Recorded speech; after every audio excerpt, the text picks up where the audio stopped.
วิธีពិនិត្យជីជាតិដីដែលមិនចាំបាច់បញ្ជូនទៅមន្ទីរពិសោធន៍ការយល់ដឹងពីសុខភាពដីគឺជាជំហានដំបូងនៃភាពជោគជ័យក្នុងកសិកម្ម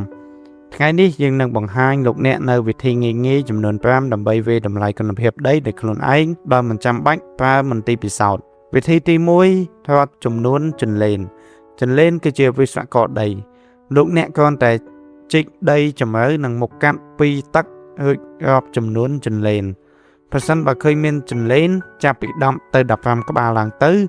នោះមានន័យថាដីរបស់លោកអ្នកមានជីជាតិវិធីទី2ពិនិត្យពណ៌និងក្លិនដីដែលមានសុខភាពល្អច្រើនតែមានពណ៌ខ្មៅឬត្នោតចាស់និងមានក្លិនក្រអូបដីសើម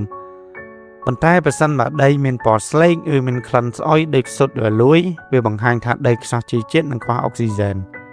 វិធីទី3ការពិនិត្យសណ្ឋានដីដោយប្រើដបទឹកដកដីដាក់ក្នុងដបរួចចាក់ទឹកឲ្យពេញនិងក្រឡុកឲ្យខ្លាំងបន្ទាប់ពីទុក24ម៉ោងលោកអ្នកនឹងឃើញស្រទាប់ខ្សាច់ល្បាប់និងដីឥដ្ឋដីដែលល្អបំផុតសម្រាប់ដាំដុះគឺដីដែលមានសមាមាត្រតុល្យភាពរវាងស្រទាប់ទាំង3នេះវិធីទី4ពិនិត្យការជ្រាបទឹកជីករណ្ដៅមួយទឹកកន្លះឬចាក់ទឹកឲ្យពេញ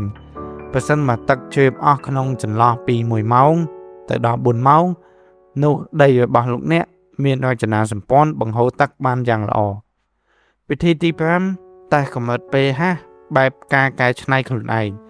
លោកអ្នកអាចប្រើទឹកខ្មេះចាក់លើដីបើវាពុះនោះដីមានជីជាតិអាល់កាឡាំងផ្ទុយទៅវិញបើប្រើម្សៅ baking soda លាយជាមួយនឹងដីសើមហើយពពុះនោះដីរបស់លោកអ្នកមានជាតិអាស៊ីតការយល់ដឹងពីស្ថានភាពដីជួយឲ្យលោកអ្នកកែសម្រួលបច្ចេកទេសដាំដុះបានទាន់ពេលវេលាសាកល្បងទាំងអស់គ្នាដើម្បីទទួលបានទិន្នផលខ្ពស់